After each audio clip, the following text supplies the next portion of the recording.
King of Gods. By Fast Food Restaurant, Kabanata 245. 9 Tribulation.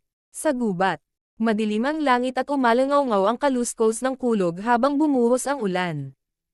Ang mga puso ng mga miyembro ng Broken Moon Clan ay sapat na kakilakilabot at ang ulan ay nagpalolo pa. Nakapikit ba ang langit sa atin? Binababasa ba tayo na parang aso bago tayo mamatay? Puno ng kalungkutan si Vice Headley at ang kanyang mga kasama. Nagsalubong ang kilay ng maikling matanda habang nakatayo sa puno. Nang malapit na sa kanya ang ulan, itinulak ito ng kanyang True Spirit Chi. Halatang naapektuhan din ang mood niya sa lagay ng panahon. Meow meow. Ang maliit na pas ang magnanakaw ay masayang nilalaro ang tansong barya sa kanyang paa nang walang pag-aalala sa panganib. Inangat ni Zhao Fang ang kanyang ulo at hinayaang bumuhos ang ulan sa kanyang mukha, nabasa ang kanyang damit. May ngiti sa mukha niya. Kayong lahat, gusto nitong makita ang lakas ng isang tao sa True Spirit Realm. Ang asher na buhok ni Zhao Fang ay umihip sa hangin habang ang isang eruptive aura ay unti-unting lumalabas mula sa kanya. Bagamat kakapasok lang niya sa 7th Sky, ang pressure na ibinubuga ni Zhao Fang ay mas malakas pa kaysa doon sa half-step True Spirit Realm. Junior Brother Zhao, ikaw, paano mo mahaharangan ang isang eksperto sa True Spirit Realm ng mag-isa? Sabay tayong lumaban. Bulalas ni Yang Gan at Vice Headley. Sa sandaling ito, ang mga puso ng mga miyembro ng Broken Moon Clan ay medyo napuno ng guilt. Pinag-uusapan lang nila kung gaano kawalang puso si Zhao Fang sa kanilang pagtakas, ngunit sa mapanganib na sandaling ito, si Zhao Fang ang lumabas. Umalis na kayong lahat. Ako lang sapat na. Ang malamig na mga mata ni Zhao Fang ay nakamasid sa mga tao. Nang matapos ang kanyang mga salita ay itinulak sila ng ipu-ipu ng hangin. Kasabay nito, ang Yin Shadow Cloak sa likod ni Zhao Fang ay kumikislap habang siya ay nagiging Asher Streak ng kidlat, paminsan-minsan ay kumukutitap habang siya ay bumibilis sa hangin. Hihihi, maliit na trick. Naisip ng maikling elder na sinusubukan ni Zhao Fang na tumakas at ngumisi. Sa pagpitik ng kanyang dalawang daliri, dalawang purple snake na gawa sa hangin ang mabilis na tumakbo patungo kay Zhao Fang.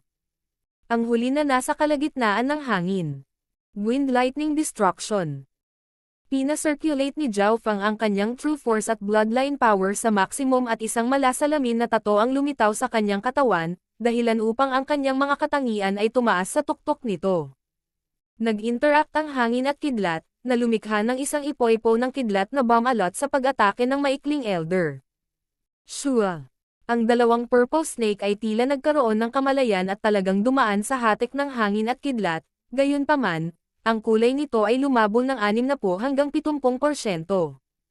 Ngunit ang dalawang bahid ng lila ay bumagsak pa rin patungo kay Zhao Fang. Shu! Nag-iba ang ekspresyon ni Zhao Fang habang pinalapot niya ang isang lightning barrier sa paligid niya. Naiwasan niya ang isa sa mga strike ngunit kinailangan niyang harangan ang pangalawa. Kahit na ang pag-atake ay hangina na sa 20 hanggang 30% ng orihinal nitong kapangyarihan, naging dahilan pa rin ito ng pagtaas ng layunin sa labanan ni Zhao Fang. Ang isa pang guhit ay dumaan sa maraming malalaking puno at ang mga punong ito ay hindi gumagalaw ngunit may perpektong butas kung saan dumaan ang ahas. Ang mga pag-atake na nabuo mula sa True Spirit Chi ay hindi kapani-paniwalang malakas. Kahit isang maliit lang ng True Force ay makakapatay ng tao sa Ascended Realm. Ang lightning barrier sa paligid ni Zhao Fang ay naging mahina ng higit sa kalahati bago ito nagsimulang gumaling. Ginamit niya ang lahat ng kanyang kapangyarihan para i-dissolve ang isang casual na hakbang na ginawa ng isang eksperto sa True Spirit Realm. Mula dito, makikita ng isa ang pagkakaiba na dulot ng paglilinang. Maging ang Ascended Realm ay may malaking pagkakaiba sa bawat sky. Ngunit ito lamang ang pagkakaiba sa pagitan ng isang sky. Ang pagkakaiba sa pagitan ng Ascended Realm at True Spirit Realm ay napakalaki. Ang puwang ay hindi maaaring isara maliban kung ang isa ay hindi tao. Bahagyang nagulat ang maikling matanda. Akala niya ay madaling mapabagsak ng kanyang pag-atake si Zhao Fang ngunit ito ay natunaw ng huli. Ang maikling elder ay nakakita ng mga taong nagawang harangan ang pag-atake mula sa isang tao sa True Spirit Realm ngunit ito ang unang pagkakataon na makakita ng isang tao na hindi nasaktan nang gawin nila iyon. Nakapagpalot lang ako ng 4 hanggang 5 galaw laban sa isang tao sa True Spirit Realm. Kahit sa ilalim ng normal na mga pangyayari, 10 ang magiging pinakamataas. Huminga ng malalim si Zhao Feng nang maramdaman niya ang pagkakaiba ng dalawa. Hindi niya alam na ito ay hindi kapanipaniwala sa mga mata ng mga nasa True Spirit Realm. Hihihi, kawili-wili. Kaya pala nakuha mo ang atensyon ng Division Leader na nilagyan ka pa ng ghost mark. Lumitaw ang interes sa mga mata ng maikling matanda. Division Leader. Nang marinig ito, nanginginig ang puso ni Zhao Feng nang bigla niyang naalala ang misteryosong balangkas sa Sky Cloud Forest. Noong mga panahong iyon ay tila napakagalang ng Blood Corps Protector sa taong ito na sa tansya niya ay isang subdivision leader. Ngunit mula sa bibig ng maikling elder, sa wakas ay nalaman niyang ang kalansay ay isang division leader. Sa Scarlet Moon Religion iyon ang madaling mataas na autoridad at ang kanilang lakas ay hindi nasusukat. Sa kanilang tuktok ay maaaring nasa Origin Core Realm pa sila. Habang iniisip niya ang puntong ito, huminga ng malalim si Zhao Feng. Buti na lang ang misteryosong kalansay ay tila napakahina at nakapaglagay lamang ng ghost mark sa kanya, hindi siya kayang pangalagaan mismo. Ngunit kahit nasa ilalim ng ganoong kahinaan, ang ghost mark ay hindi man lang nagawang alisin ng First Elder. Mula dito ay makikita ng isa ang malalim na pagkatao niya. Bata, tingnan natin kung gaano karaming mga galaw ang maaari mong gawin. Magkadikit ang mga kamay ng maikling elder at lumitaw ang madilim na lilang ahas sa kanyang katawan na nagbigay ng nakakatakot na malamig na aura. Naunawaan ni Zhao Feng na ang mga pag-atake ng maikling elder ay naglalaman ng pagguho ng mental na enerhiya. Sa bagay, galing siya sa Ancient Shrine. Mabuti na si Zhao Feng ay napaka-resilient sa mental energy at gamit ang kanyang bloodline power, muli siyang naging blur na lumipad sa hangin. Hindi ko na ito kayang ilabas pa. Napatingin si Zhao Feng sa mga ulap sa kalangitan at sa ulan at kidlat. Walang nakakaalam kung hanggang kailan sila magtatagal. 9 Tribulations, Lightning Wind Palm. Bulalas ni Zhao Feng nang magsimulang manginig ang true force sa loob niya at nagsimulang gumalaw ang mga arko ng kidlat. Kasabay nito ay sinubukan ni Zhao Feng na makipag-ugnayan sa Lightning Yuan Qi sa hangin sa itaas. Ayon sa sinabi ng Lightning Wind Palm, nagkaroon ng pagkakataon na ipatawag ang 9 Tribulations Lightning kapag ang panahon ay puno ng ulan at kidlat. Ito ay tungkol sa swerte. Sa ilalim ng sitwasyong ito 70% ng mga magsasaka ay tinamaan ng kidlat at namatay. Sa pinakamainam, mamamatay sila kasama ng kaaway. Gayunpaman, ang Lightning Wind Palm ni Zhao Feng ay naisulong at naglalaman ng Lightning Intent.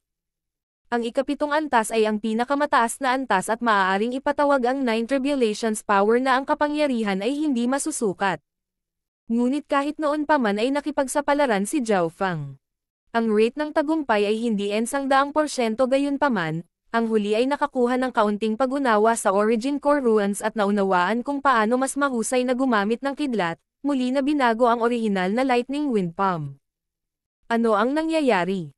Bakit nagsasama-sama ang Lightning Yuan Qi?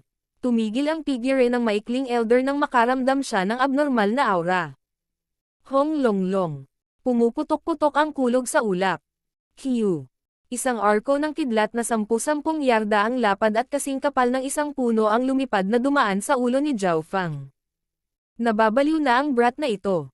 Gumagamit ng kidlat para patayin ang sarili. Ang maikling matanda ay puno ng pagkabigla habang siya ay umatras ng hindi malay. 9 Tribulations, Lightning Wind Palm. Nakalabas ang palad ni Zhao Feng at ang 9 Tribulations Lightning ay lumingon sa maikling elder. Ano? Natigilan ang maikling matanda at agad na namuti ang mukha. Ang kapangyarihan mula sa 9 Tribulations Lightning ay nagpa-freeze ng kanyang dugo. Ano ang nangyayari? Paano tatawagan ng batang ito ang kidlat ng kalikasan? Galit na inilipat ng maikling elder ang kanyang True Spirit Chi habang sinusubukan niyang tumakas.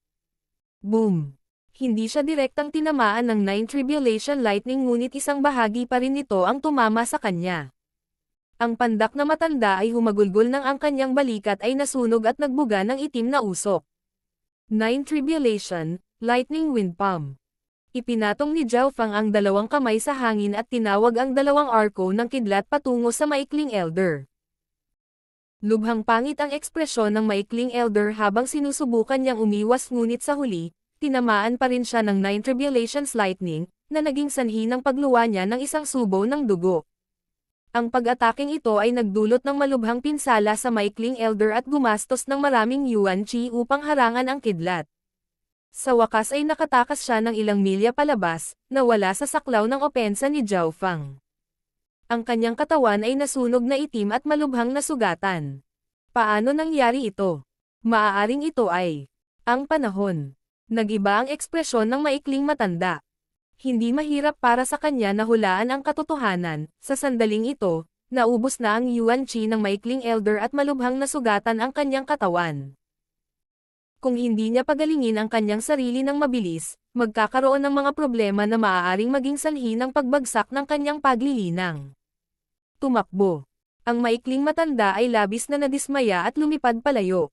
Sa kanyang gutay-gutay na katawan, hindi siya kumpiyansa na kaya niyang talunin si Zhao Fang. Isa pa, nandoon pa rin ang grupo ng iba. Bumaba mula sa himpapawid si Zhao Fang, pagod na pagod. Maaaring mukhang cool at madaling kontrolin ang Nine Tribulations Lightning, ngunit sa ilalim ng normal na mga pangyayari, 1 o 2 arko ng kidlat ang limitasyon. Ito ay dahil sa katotohanan na mayroon siyang God's spiritual eye at nagkaroon ng mga insight sa ruins na nagbigay daan sa kanya na makatawag ng halos 10 arko. Ngunit ang epekto ay hindi maisip. Noon lang, halos makapatay si Zhao Fang ng isang eksperto sa True Spirit Realm. Ang Nine Tribulations Lightning ay, pagkatapos ng lahat, ang kapangyarihan ng kalikasan. Hindi ko makontrol ito sa gusto ko. Nagpakawala ng mahabang hininga si Zhao Fang. Nang mapunta siya sa lupa, nataranta ang mga miyembro ng Broken Moon Clan at tila nananaginip pa rin ang core disciples. Bamuka ang bibig ni Vice Headley. Unang beses lang niyang makakita ng ganoong eksena. Ang mga kaganapan na naganap ay sumalungat sa Loika. Isang junior sa Ascended Realm ang malubhang nasugatan ang isang eksperto sa True Spirit Realm, na napilitang umatras ang huli. Hindi siya maniniwala kung sasabihin lang ito sa kanyang, ngunit ang katunayan na nakita niya ito ng sarili niya hubad na mga mata. Hindi siya makapaniwala. King of Gods, Kabanata 246. Lihim na misyon. Sa kagubatan, sa gitna ng kidlat at ulan. Ang tumakas na grupo mula sa Broken Moon Clan ay basang-basa, ngunit walang bakas ng kalungkutan sa kanilang mga mukha. Sa kabaligtaran, napuno ito ng saya at sorpresa. Nang bumaba na ang eksperto sa True Spirit Realm, naisip nilang mamamatay sila. Gayunpaman, hindi nangyari ang kanilang pagkamatay at lahat ng ito ay dahil sa kabataang iyon. Mabilis ang paghinga ni Zhao Fang at ang kanyang mukha ay mas mapatla kaysa dati. Gayunpaman, kalmado pa rin ang kanyang ekspresyon at patuloy ang matalim na pagsisiyasat ng kanyang mga mata sa lugar. Sa sandaling ito, kahit na ang lahat ay nakatingin kay Zhao Fang na parang nakatingin sa isang halimaw, ang kanilang mga mata ay puno ng paggalang at pasasalamat. Tara na, malumanay na sabi ni Zhao Fang habang nangunguna siya sa harapan. Ang buong grupo ay nagpatuloy sa pagtakbo sa ilalim ng utos ni Zhao Fang, at kahit na ang huli ay nanghihina, ang bilis ng kanyang paglalakbay ay hindi mabagal. 2 oras. Kalahating araw. Isang araw isang gabi. Halos hindi nagpahinga si Zhao Fang at piniga ang enerhiya sa grupo. Sa pagsunod sa landas na ito, ang grupo ay hindi nakatagpo ng anumang mga panganib.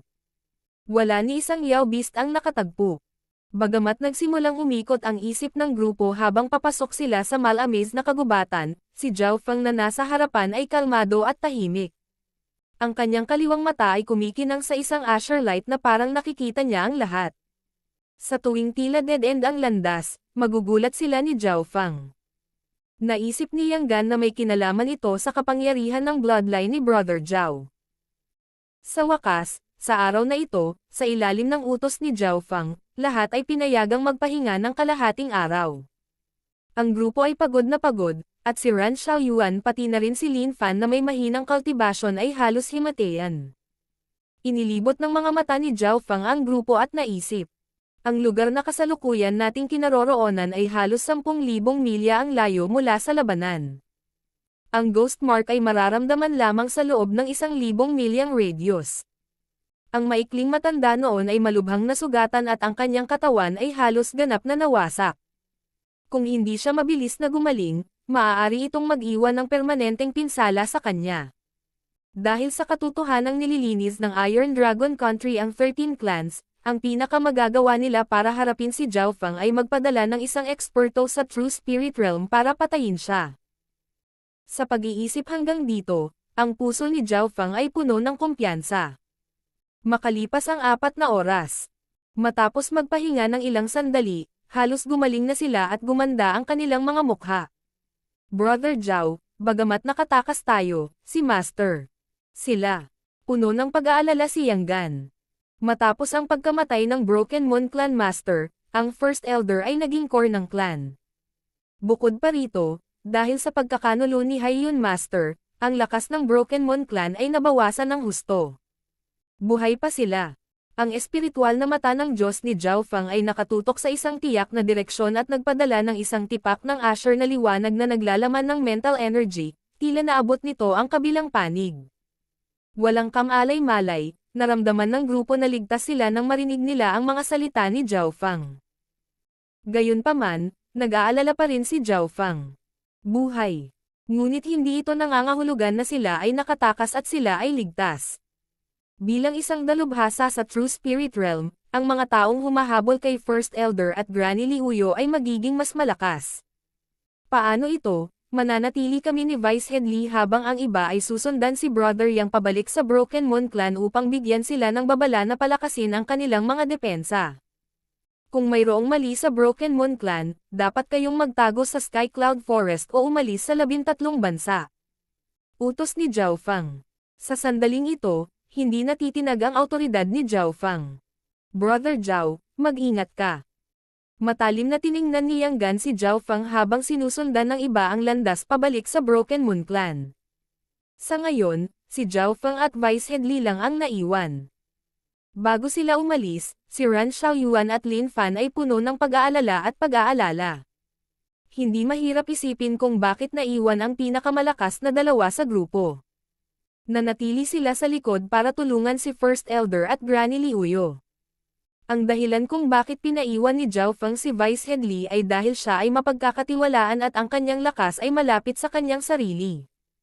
Kung ang First Elder at First Liuyo ay hahabulin ng isang tao sa True Spirit Realm ay makakatulong silang dalawa ng kaunti. Dumaan na tayo doon. Agad na pumili si Zhao Fang ng direksyon na parang ginagabayan siya ng Diyos. Tahimik na sumunod si Vice Head Lee sa likod. Wala naman siyang masamang nararamdaman pero parang may naiintindihan siya sa buhay. Noon si Zhao Fang ay naging isang inner disciple pa lamang at isang kabataang nahihirapan sa ilalim ng clan. Ngunit ngayon, ilang sandali lang, ang kabataan ay umangat sa kanya. Bawat desisyong ginawa ni Zhao Fang ay nakakaramdam siya ng tiwala at ligtas. Pagkalipas ng ilang oras, dumating ang dalawa sa isang bangin. Nandito na. Tumalon si Zhao Fang mula sa bangin at nagsimulang lumipad. Sa tulong ng Yin Shadow Cloak, nagawa niyang lumipad sa maikling panahon. Dahil nasa kalahating hakbang na True Spirit Realm, magagawa rin ito ni Vice Head Lee at malapit siyang sumunod sa likod. Makalipas ang 10 paghinga ay dumating sina Zhao Fang at Vice Head Lee sa isang tagong kuweba. Sa sandaling ito, bumaba ang isang aura ng True Spirit Realm na naging dahilan upang manginig ang puso ni Vice Head Lee at nagpahayag ng takot. Master, ako po ito. Ang boses ni Zhao Fang ay naglakbay sa loob ng kuweba at ang aura ay agad na nawala. Pasok ka. Isang ubo ang dumating sa First Elder na nasa loob ng kuweba. Si Zhao Fang at Vice Head Lee ay pumasok sa kuweba ay natigilan sa eksena. Natuyo muna ang mukha ni Elder at maputi ang buhok. Kinulayan ng tuyong dugo ang kanyang katawan at putol-putol ang kanang braso. First Elder, ang braso mo. Napatingin si Vice Head Lee sa lugar kung saan dapat naroon ang kanang braso. Maputlang puti ang mukha ni Granny Liuyo at mapait na sinabi. Ginamit ni First Elder ang presyo ng kanyang kanang braso para pumatay ng kalaban sa True Spirit Realm. Mula sa eksenang ito, maiisip kung gaano kakilakilabot ang labanang iyon. Tahimik na naglakad si Zhao Fang sa harap ng unang elder. Fenger, Ang Brokenmon clan ang nagligtas sa halos lahat ng ating lakas at ang mahalaga ay nakaligtas tayo sa kalamidad na ito. Napuno ng papuri ang mukha ng First Elder ngunit medyo mahina ang boses nito. Pagkatapos ay ikinwento ni Vice Headley ang kanilang pagtakas na naging sanhi ng labis na kagalakan nina First Elder at Granny Liuyo. Nagpalitan ng tingin ang dalawa at ngumiti. Ano ang braso kumpara sa aking disipulo? Pagkatapos noon, nagpalitan ng tingin si First Elder at Granny Liuyo at tila may pinag-uusapan. Ibig mong sabihin? Parang nabigla si Granny Liuyo. Tama, masyadong maliit ang lugar ng Sky Cloud Forest. At ang desisyong ito ay dapat gawin upang matiyak ang kanyang kaligtasan. Desididong sabi ng First Elder. Ang First Elder at Granny Liuyo ay parehong tumango na parang nagkasundo. Naramdaman ni Zhao Feng na ang kanyang kapalaran ay pinag-uusapan ng dalawa. Makalipas ang isang oras, matapos bahagyang gumaling ang mga pinsala ni First Elder, tinawag niya si Zhao Feng sa isang tabi.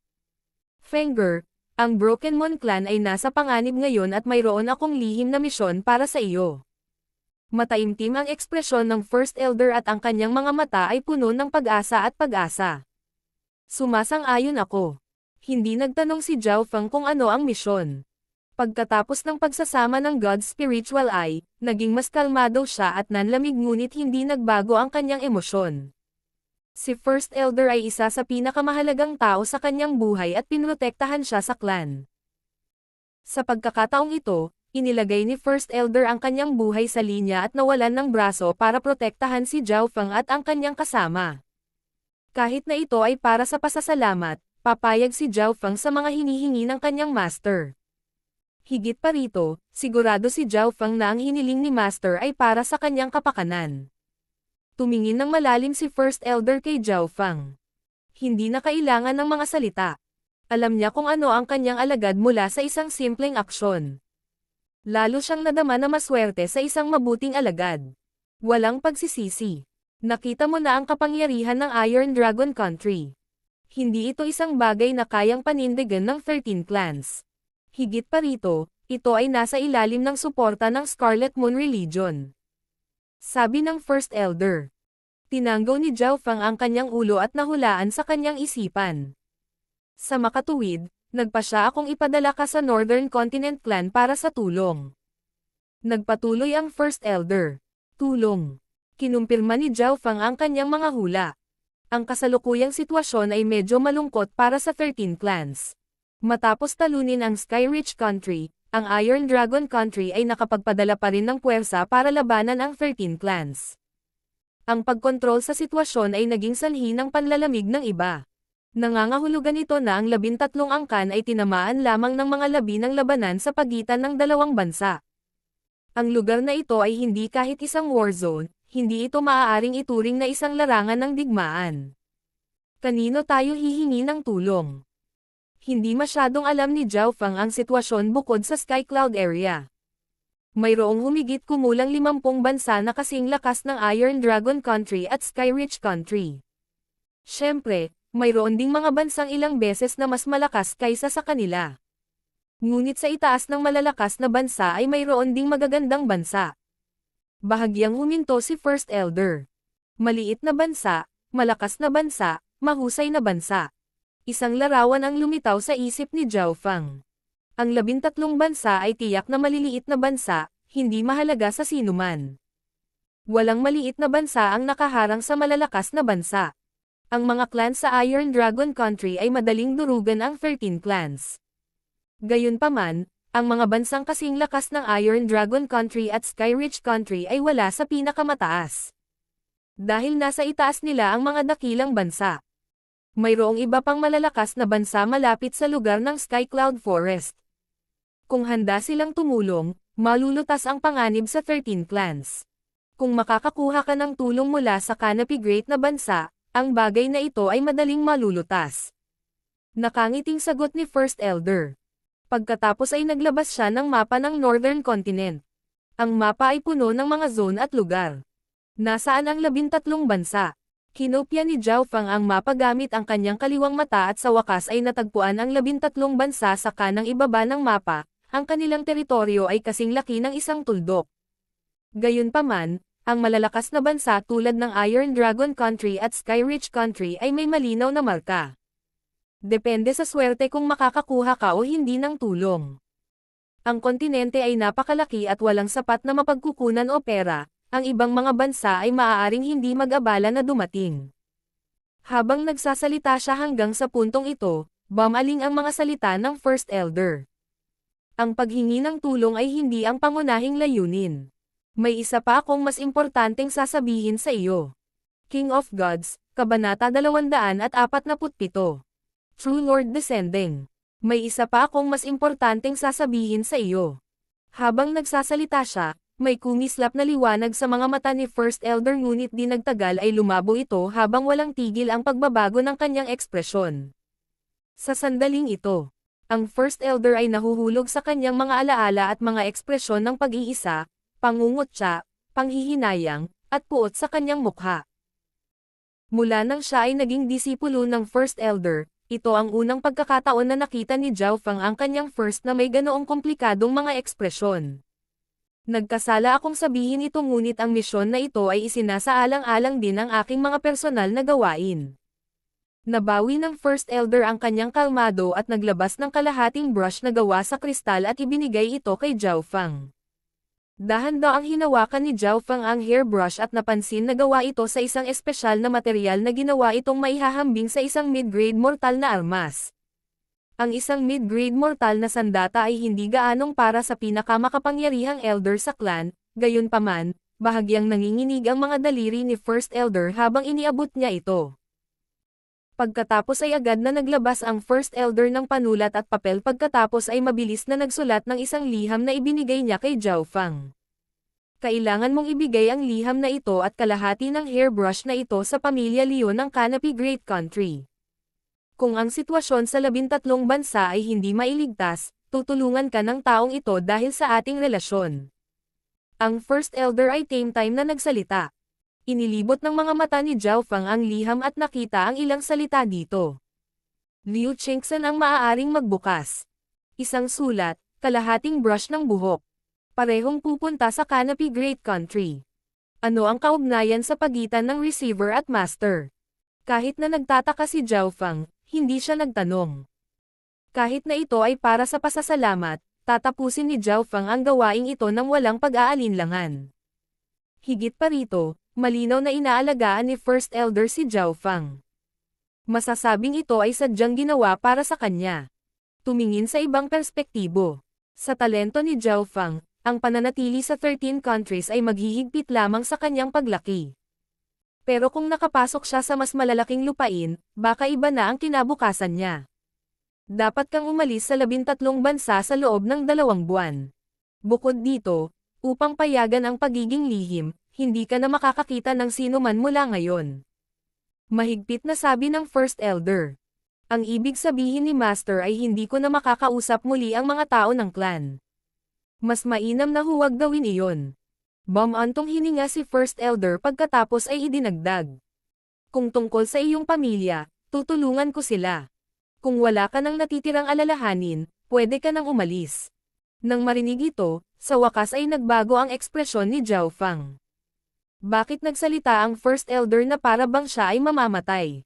Hindi kaya magkaroon ng kahit isang pagkakataon ng pag-asa ang Broken Moon Clan at ang Alliance. Hindi ko alam kung maliligtas ba ang Alliance sa hinaharap, ngunit alam kong tiyak na hindi ito magagawa sa ngayon. Mapait na umiling ang First Elder habang matalim ang tingin niya sa kanyang disipulo. Nagsimulang maunawaan ni Zhao Feng ang mga salita ng kanyang master. Inilalagay niya ang pag-asa at hinaharap sa kanyang mga kamay. Gayunpaman, hindi pa rin naniniwala si Zhao Feng na hindi maliligtas ang 13 clans. Naisip niya sa kanyang puso, masyado bang nag-iisip si Master sa isang masamang pananaw? Mukhang naiintindihan ng First Elder ang kanyang hinala ngunit hindi niya ito sinagot ng diretso. Sa halip ay sinabi niya, maaaring magsama-sama ang 13 clans para labanan ang Iron Dragon Country. Gayunpaman, hindi ka makakaapekto sa isang labanan sa sukat na ito. Naiintindihan mo ba ang intensyon ko? Naiintindihan ng alagad na ito. Mula sa kasalukuyang sitwasyon, Ang misyon na ito ay may mga positibo lamang para sa akin at walang mga negatibo. Mabilis na nagbago ang iniisip ni Zhao Feng nang pumayag siya, tama ang sinabi ni Elder. Kahit na manatili si Zhao Feng sa loob ng Sky Cloud Forest, hindi siya magiging mahalaga. Kahit na ang mga eksperto sa True Human Rank ay hindi ligtas sa mga labanan sa ganitong sukat. Ang mga cultivator sa Ascended Realm ay ang mga nasa ilalim na sundalo at maging ang mga kumpe ng kanyan. Wala silang anumang banta sa kaaway. Dahil wala akong gamit dito, bakit hindi pumunta at tumutok sa misyon? Shua. Isang blur ng Asher ang kumurap nang umalis si Zhao Feng sa kuweba. Hindi nagtagal pagkaalis ni Zhao Feng, nagpakita si Granny Liuyo sa tabi ng First Elder. Ibinaba mo ang iyong ulo para humingi ng tulong sa taong iyon. Hindi makapaniwala si Granny Liuyo. Walang sinabi si First Elder. Ang tanging ginawa niya ay tumingin sa direksyon ng pag-alis ni Zhao Feng, na nalubog sa malalim na pag-iisip. Oo nga pala, ang iyong mga aksyon ay nag-iiwan sa 13 clans ng isang thread ng pag-asa. Para kay Zhao Feng, walang downsides. Una, nagawa niyang lisanin ang magulong 13 bansa, at pangalawa, nakapasok siya sa tunay na yugto ng Northern Continent. Napabuntong hininga si Lola Liuyo. Habang iniisip niya ang bagay na iyon, kung mayroon siyang isang mabuting alagad, marahil ay gagawin din niya ang mga haba upang mabuksan ang isang landas para sa kanila. Ngunit ang paghahanda ni First Elder ay mas mahusay at nagkaroon ng mga koneksyon kahit sa Great Bansa. Makalipas ang kalahating araw, pumasok si Zhao Feng sa Sky Cloud Forest mag-isa. Sa daan, nakita niya ang grupo mula sa Broken Moon Clan kasama ang kanyang god spiritual ay mula sa ilang daang milya ang layo. Sina Yang Gan, Ran Xiaoyuan, Lin Fan at kasama ay nasa paglalakbay pa rin pabalik, ngunit walang anumang intensyon si Zhao Feng na batiin sila. Ang Broken Moon Clan. Cloud Country. Aalis sa ganitong paraan at mawala sa mga tanawin ng lahat. Ang puso ni Zhao Feng ay ayaw at nalulungkot. Siya ay lumaki sa Cloud Country at hindi kailanman umalis sa lugar bukod sa 13 Clan Alliance Banquet. Ngunit sinabi ng Loika kay Zhao Feng na magkakaroon lamang ng mga downsides kung mananatili siya. Nahulog ang 13 Clan sa isang mapanganib na whirlpool. Hindi ko kayang baguhin ang sitwasyon gamit ang aking kapangyarihan. Higit pa rito, mayroon din akong ghost mark kaya mas mapanganib ako kaysa sa iba. Huminga ng malalim si Zhao Feng. Mula pa noong Floating Crest Trial, si Zhao Feng ay bumangon at pagkatapos ay nakakuha ng unang pwesto sa Alliance Banquet hindi pa nagtagal. Ang gayong mga tagumpay ay naging tiwala sa kanya. Ngunit sa sandaling ito, pakiramdam niya ay wala siyang magawa. Ang pagharap sa buong sitwasyon kung ano ang maaari niyang gawin ay maaaring baliwalain at kung hindi gagawin ng tama, siya ay mawawalan ng buhay. Kapag sa wakas ay nagkaroon na ako ng tunay na kapangyarihan, siguro makokontrol ko ito sa tadhana ng lugar na ito. Biglang nagkaroon si Zhao Feng ng lakas. Miyaw miyaw. Tamad na umupo ang maliit na pas ang magnanakaw sa balikat ni Zhao Feng. Kung ikukumpara noong napisa pa lang, ang munting pas ang magnanakaw ay lumaki lang ng kaunti, kaya hindi na ito pinansin. Kasing laki pa rin ito ng palad. Ang bilis ng paglaki nito ay hindi kapanipaniwalang mabagal. Miyaw miyaw. Para bang naramdaman nito ang kalungkutan ni Zhao Feng, tinakpan ng maliit na pas ang magnanakaw ang mukha ni Zhao Feng pagkatapos ay masayang tumalon sa kagubatan. May puso si Zhao Feng na makipagkarera sa maliit na pas ang magnanakaw, ngunit nang hindi ginagamit ang Yin Shadow Cloak at ang kanyang bloodline power, si Zhao Feng ay kapantay lamang ng pusa. Gayunpaman, sa mga tuntunin ng Lixi, si Zhao Feng ay wala kahit saan. Higit pa rito ang maliit na pas ang magnanakaw ay maaaring maging invisible at ang kanyang mga katangian ay bumangon lahat sa gabi. Siyempre, ang maliit na pas ang magnanakaw ay paminsan-minsan ay nagtatapon ng barya na tila kayang kalkulahin ang hinaharap. Dumaan ang tao at pusa sa Sky Cloud Forest ngunit hindi nagpasya si Zhao Feng na umalis kaagad sa 13 bansa. Ang limitasyon sa oras na ibinigay ng unang elder kay Zhao Feng ay 2 buwan at si Zhao Feng ay mayroon pa ring sariling mga problema na kailangan niyang tapusin.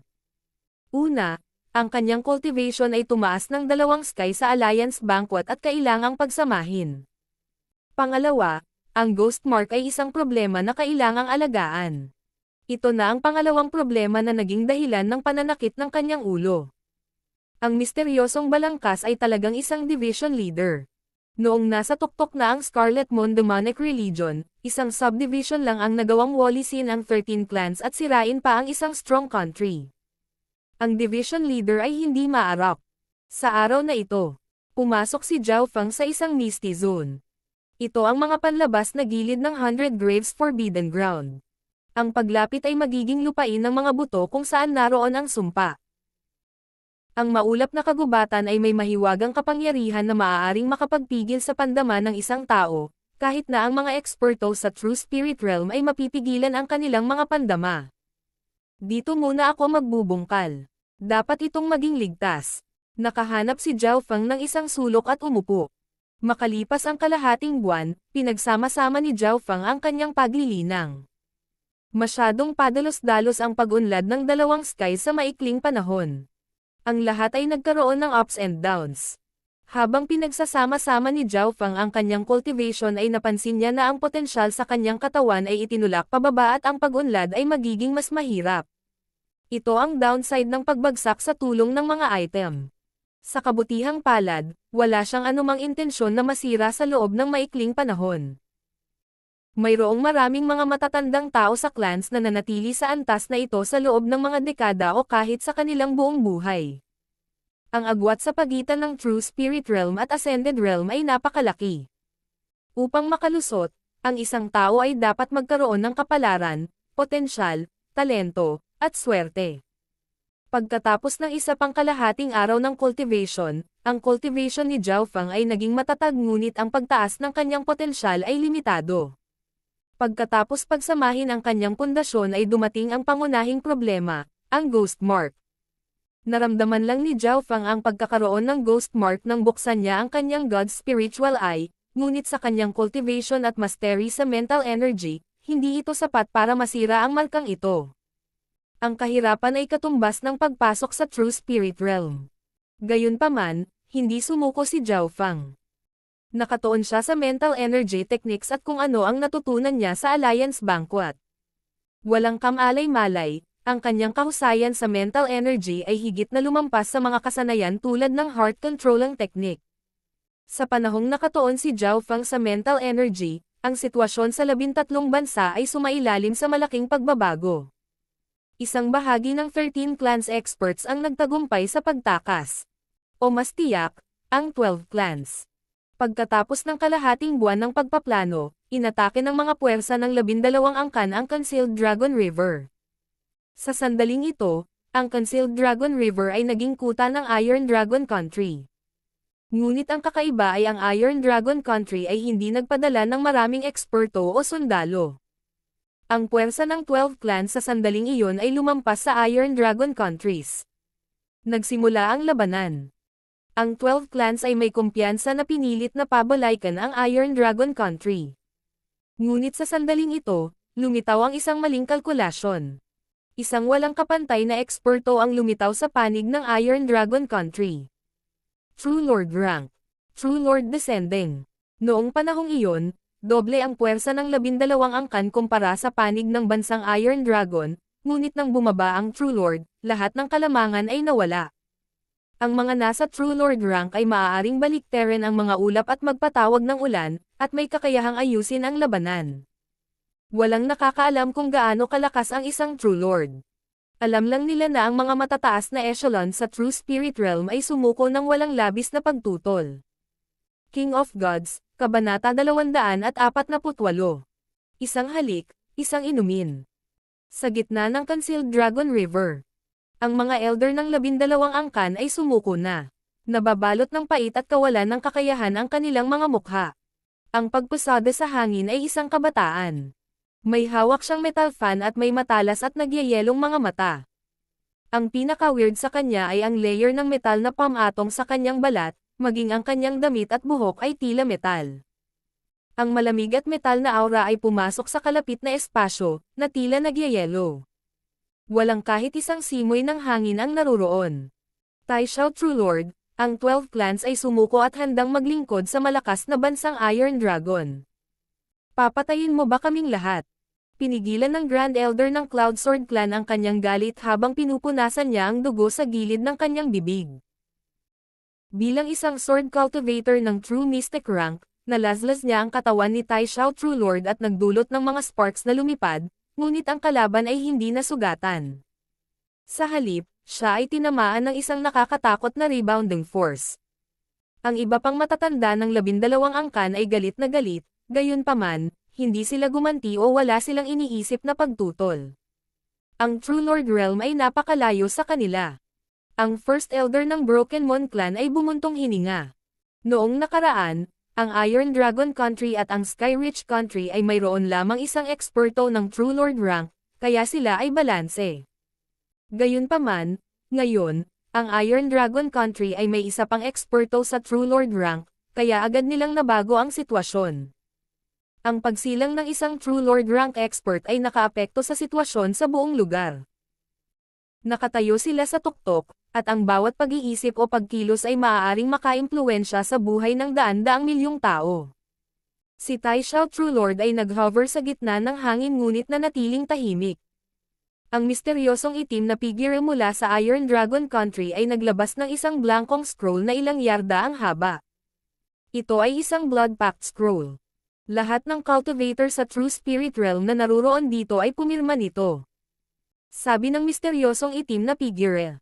Ang pagpatay sa 12 clans ay walang mga benepisyo para sa Iron Dragon Country. Bukod dito, hindi magiging madali ang pagpuksa sa mga ugat ng 12 clans. Ang pinakamabuting solusyon ay ang pagsisilbihan sila ng mga puwersang ito. Nagkatinginan ang mga matatanda ng 12 angkan. Napuno ng kawalan ng kakayahan ang kanilang mga mata. Ang Blood Pact Scroll ay katulad ng isang sulat ng pagsuko ngunit may mas malakas na epekto. Kapag nilagdaan nila ang scroll na ito, pipigilan sila. Matapos ang kalahating oras na inabot para sa paggawa ng tsaa. Ang mas mataas na echelon ng 12 clans ay pumirma sa Blood Pact Scroll ng isa-isa.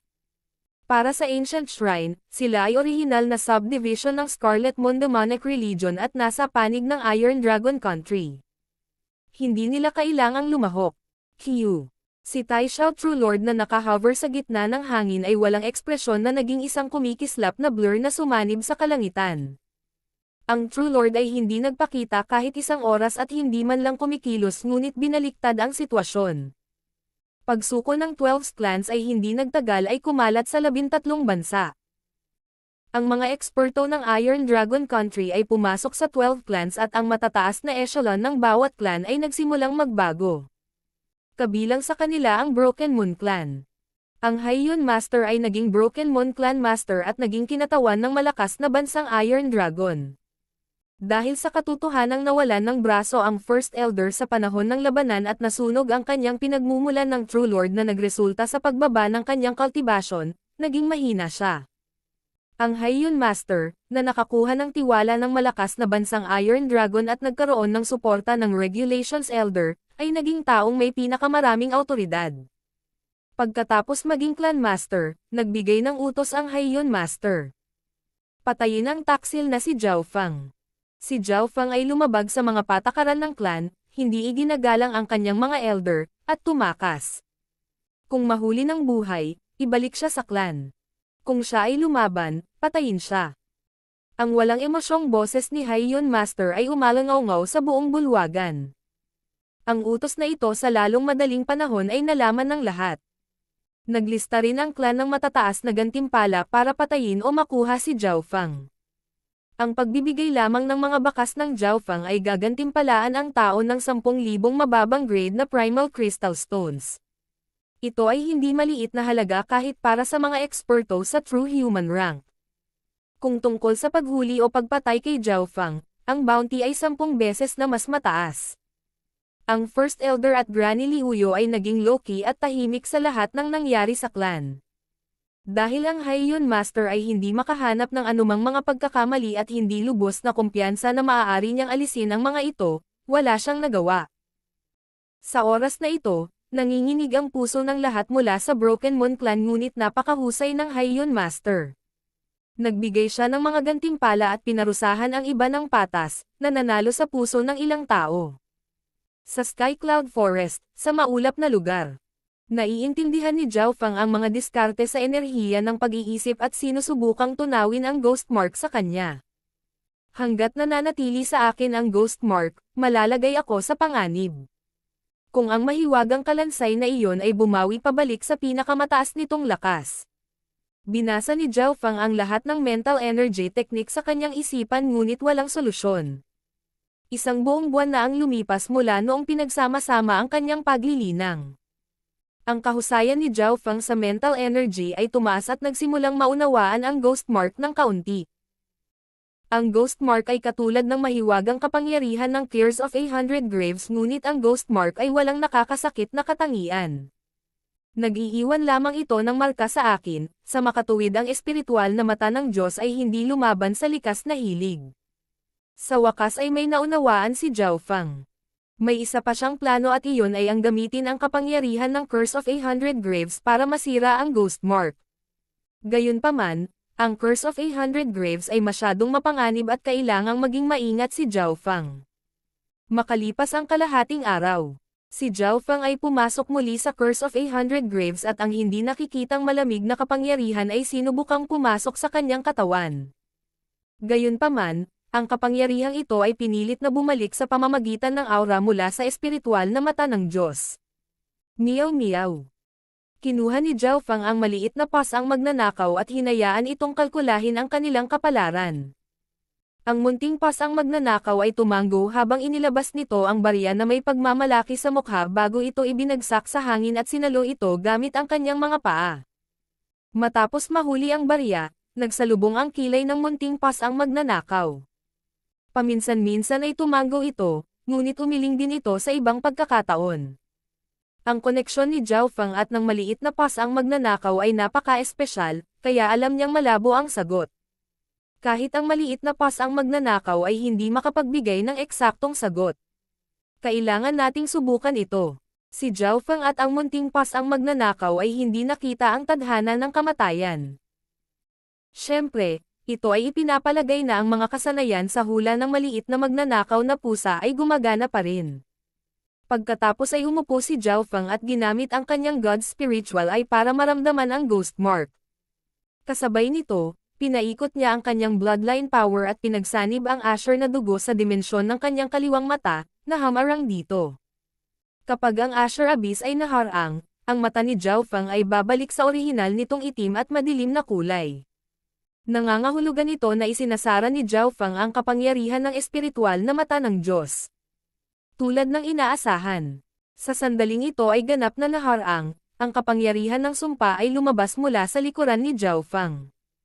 Nasinukang huli ng agad niyang ay circulate ang kanyang bloodline power para hindi lahat ng Asher Abyss ay naharang.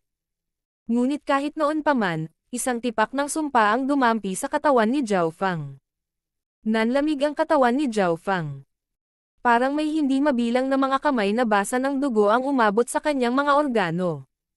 Sa kritikal na puntong iyon, inilipat ni Zhao Fang ang kanyang mental energy at sadyang umakit sa sumpa. Ang sumpa ay tila may kamalayan na magpapahintulot na makapasok ito sa mga kapintasan ng target, tulad ng kung paano umaagos ang tubig mula sa isang butas. Ang kapintasan na inihayag ni Zhao Fang ay ang lokasyon ng ghost mark. Teng teng teng. Isang kakaibang tunog ang tila umalangaw-ngaw. Kung mabuksan ni Zhao Fang ang kanyang God Spiritual Eye, makikita niya ang kamay pagkatapos ng kamay na umaabot sa kanyang katawan. Kung hindi dahil gumagana pa ang isang bahagi ng God Spiritual Eye, si Zhao Fang ay nahawa na ng mga kamay. Mabagal na lumipas ang oras at nagsimulang hangina ang puwersa ng buhay ni Zhao Fang habang namumutla ang kanyang mukha. Maaari lamang niyang i-circulate ang kanyang bloodline power para patatagin ang sarili. Medyo mapoprotektahan siya ng bloodline power, ngunit maliit na halaga lang ang magagamit dahil nakaharang ang kabilang bahagi sa Asher Abyss. Gayunpaman, ang kanyang true force ay humihina dahil sa sumpa. Nang makita ang sitwasyong ito, gustong sumuko ni Zhao Fang, ngunit napansin niyang bumababa rin ang aura ng ghost mark. Ang puwersa ng buhay at true force ni Zhao Fang ay humihina kasama ang ghost mark. Mabuti na lang at mayroon pa ring proteksyon si Zhao Fang sa kanyang bloodline power, napigilan nito ang paglaho ng pinagmumulan ng buhay ni Zhao Fang. Makalipas ang 3 araw, Bumantong hininga si Zhao Feng at binawi ang Asher na dugo sa dimensyon ng kanyang kaliwang mata.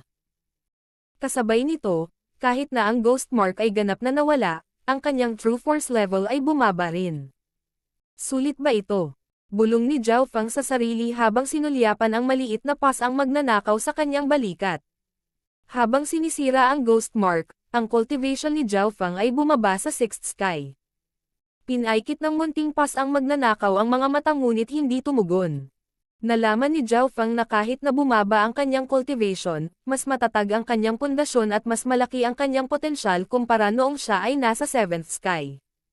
Ito ay tulad ng pagtatayo ng isang tore. Ang mas mahusay na binuo ang mas mababang mga antas ay, mas mataas ang tore ay maaaring pumunta. Ito ang nararamdaman ni Zhao Feng ngayon. Ang pambihirang tagumpay ng dalawang sky sa Alliance Banquet ay masyadong minadali, ngunit ngayon ang problemang ito ay wala na.